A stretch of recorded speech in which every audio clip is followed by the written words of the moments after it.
for this would not be happening. Please give it up for my friend Atul Patel, everybody.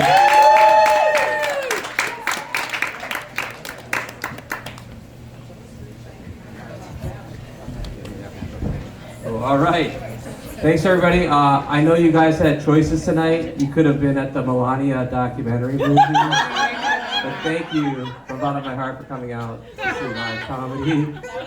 We really appreciate that. I was recently in LA doing a little comedy out there, and I went to warm up and to de-ice. Yes!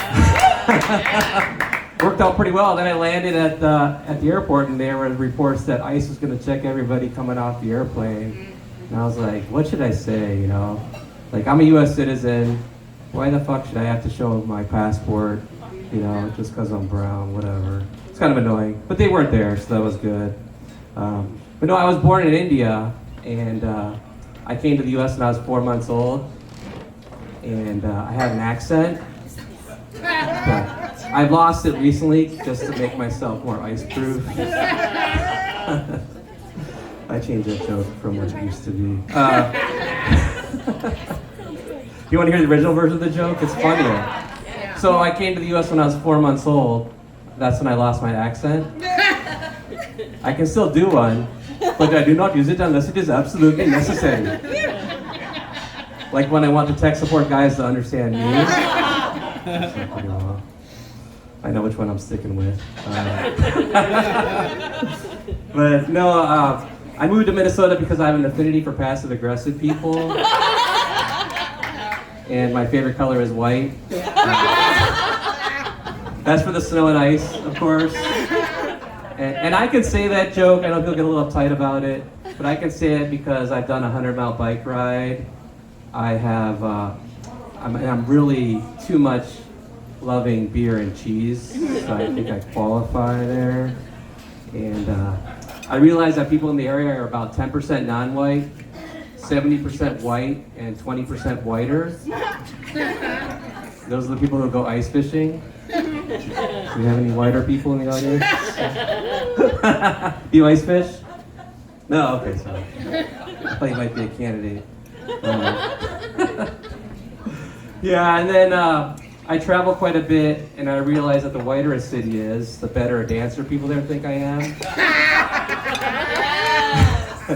So in New York City, I'm a beginner. In Minneapolis, I'm advanced. And in Chaska, I'm an instructor. Or Stillwater. Yeah, I think you guys like the Minnesota stuff. Yeah, everybody loves the Minnesota jokes.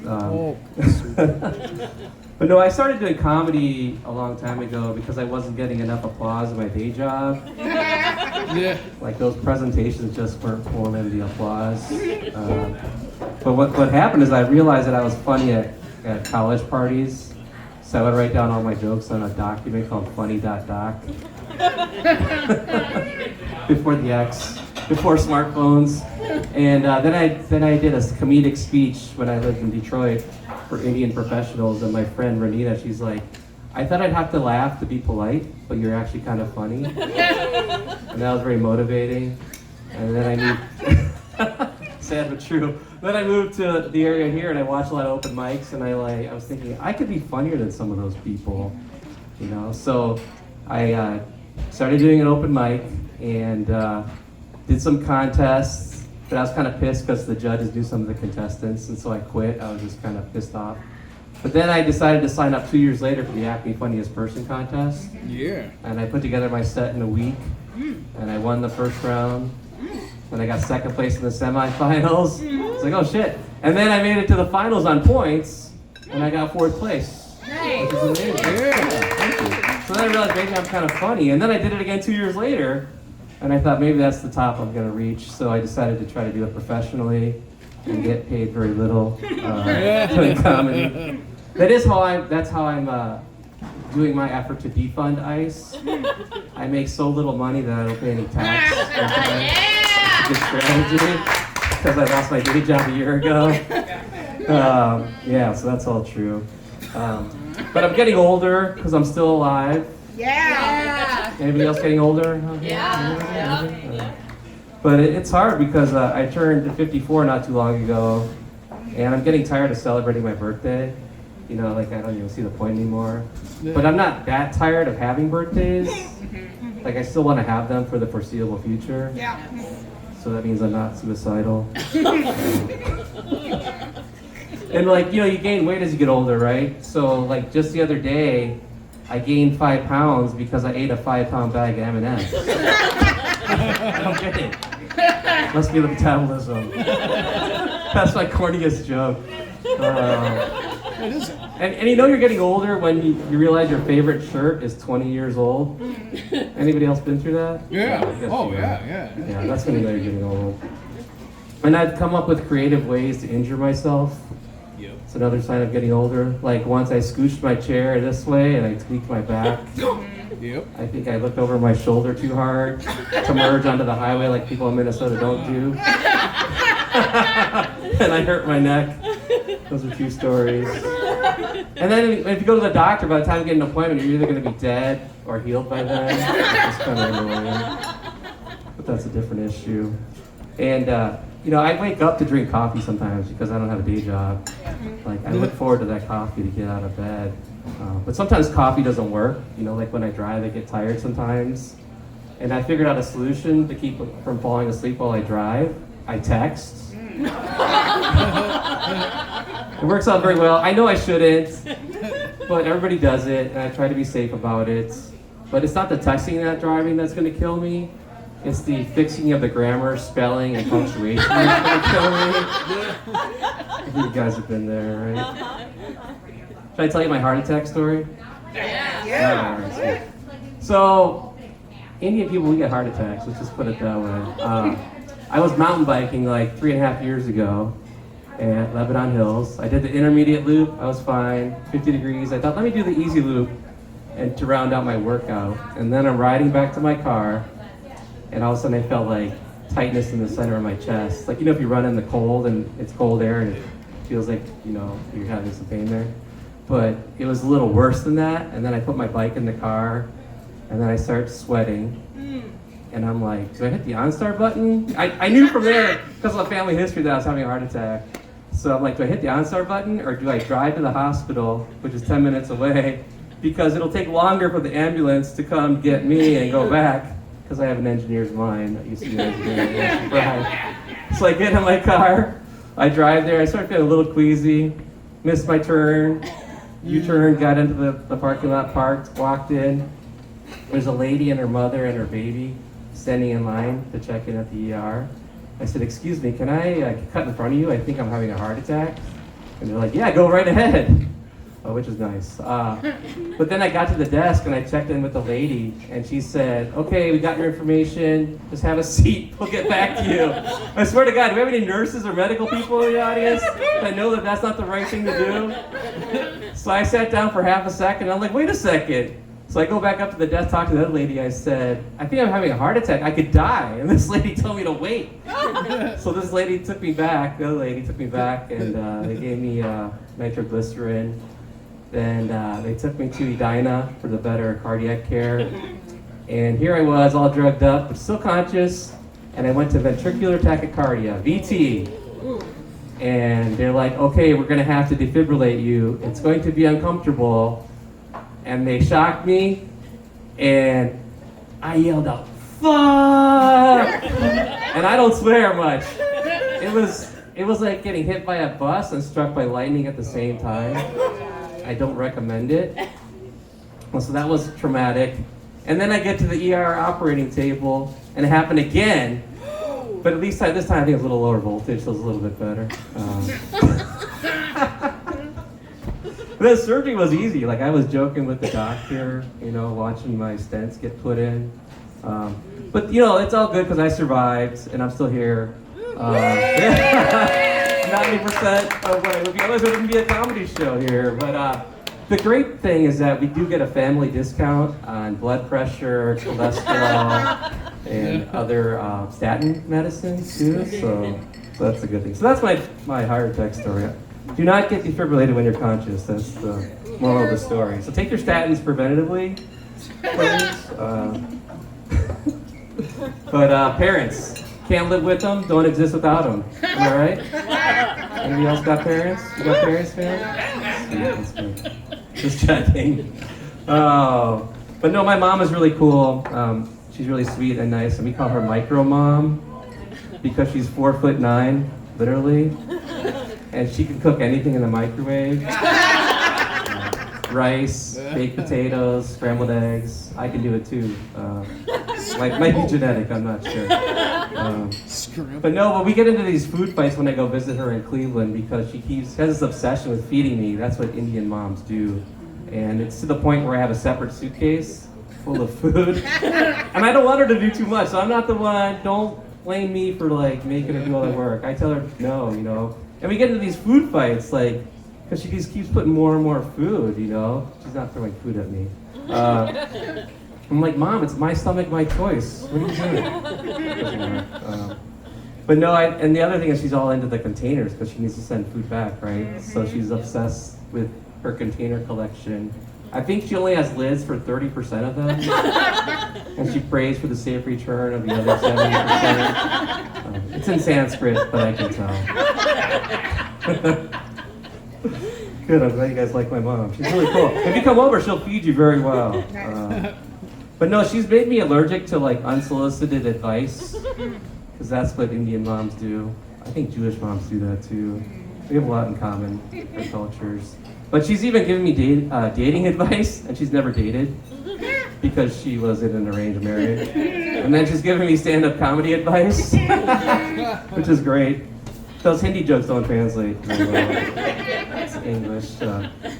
I'm gonna just go off the cuff. So my name is Atul Patel, right? And I grew up with all kinds of flack for my name. So people would say things like, "What kind of a tool are you? Are you a hammer or a screwdriver?"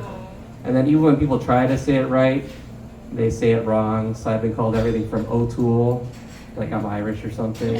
That's like a stupidity test right there. And then when I karaoke, I get called LL Tool J. And because I'm good with computers, I get called Excel Patel. So. But no, I mentioned that my parents were in an arranged marriage, but they were pretty progressive, and they even thought about hyphenating my last name. But then it would have been Patel-Patel. But they're not related. There's just a lot of Patels in India to choose from. And I verified this because we're on Ancestry.com, not Incestry.com. So that's how I know.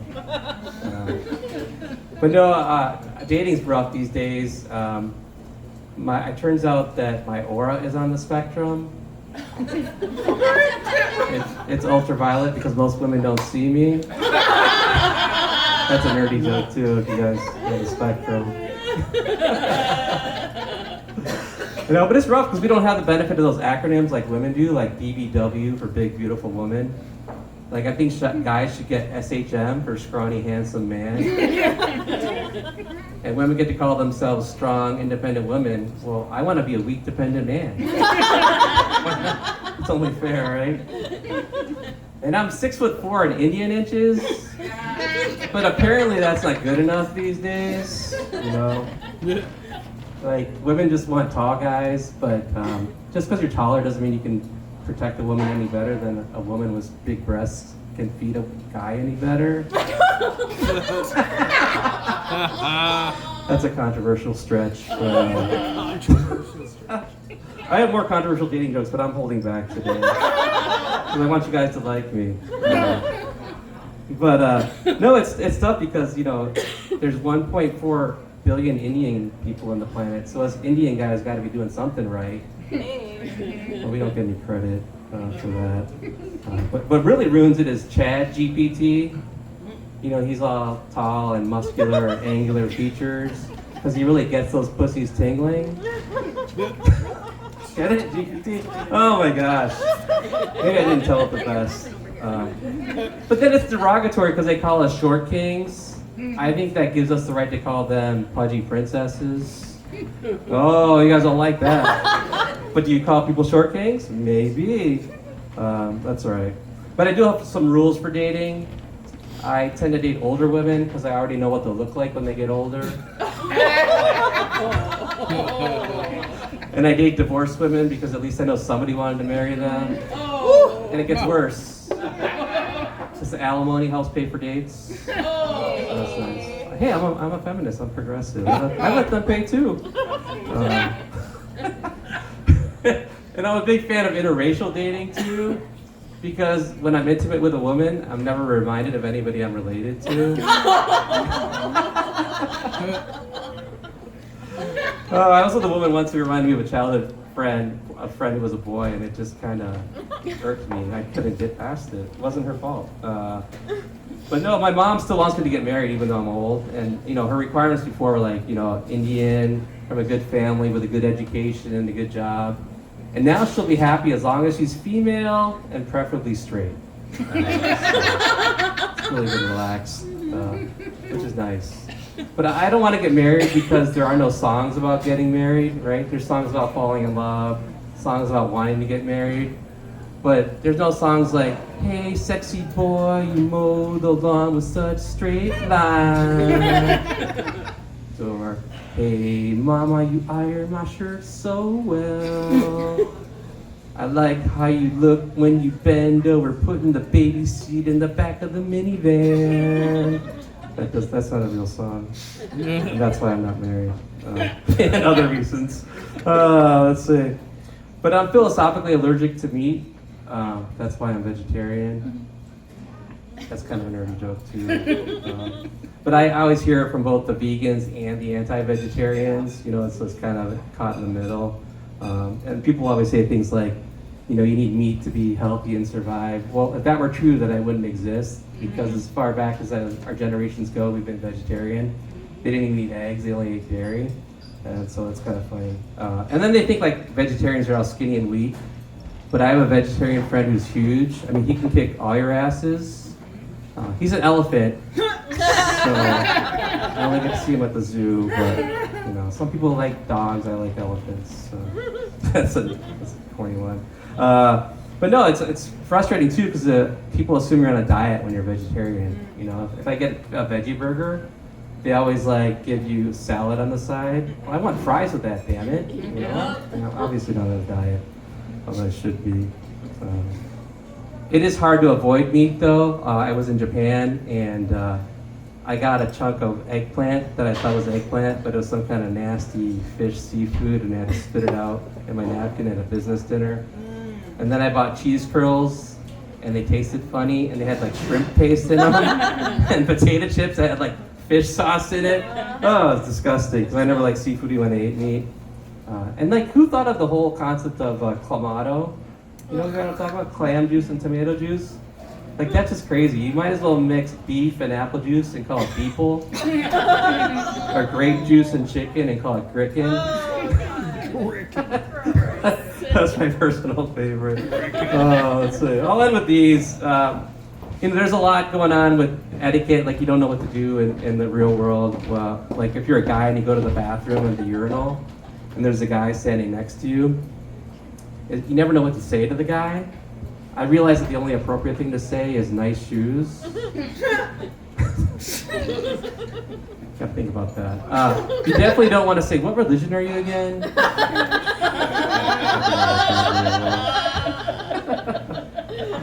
And then if you come across somebody you haven't seen in a while, you always say, Judy, you look great. Why is it always about looks, right? Isn't that superficial? It should be like, Judy, you still seem to have a pleasant demeanor and nice personality so far. I think that's more appropriate. And if you meet somebody new, you have to say, nice to meet you, right? I think we should say, we'll see if I regret meeting you. Start a new trend there. And I'm not a fan of these gender reveal parties, because I think it was invented 200,000 years ago, and here's how it works. The baby develops in the womb and comes out with its genitals exposed, and surprise, it's either a boy or a girl, right? And nothing blows up, nothing catches on fire. So I think we should go with that process. People like gender reveal parties here, I guess, in Stillwater. Okay, I'll end with these two. Sorry, Trey, if I'm going a little over, but it'll be another 30 seconds. No,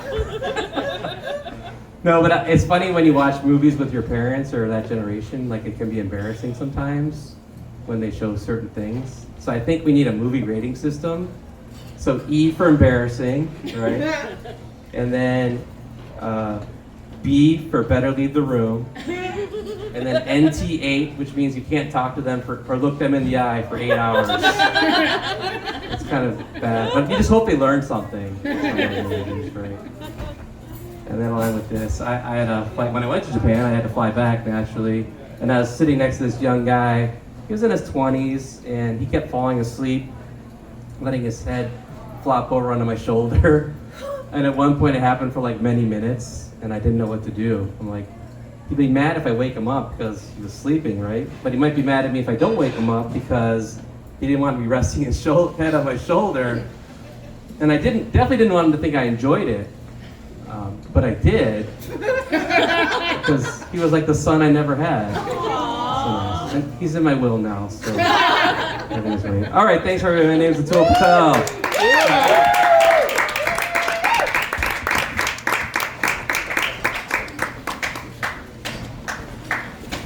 Keep it going for Atul Patel, everybody. Y'all ready for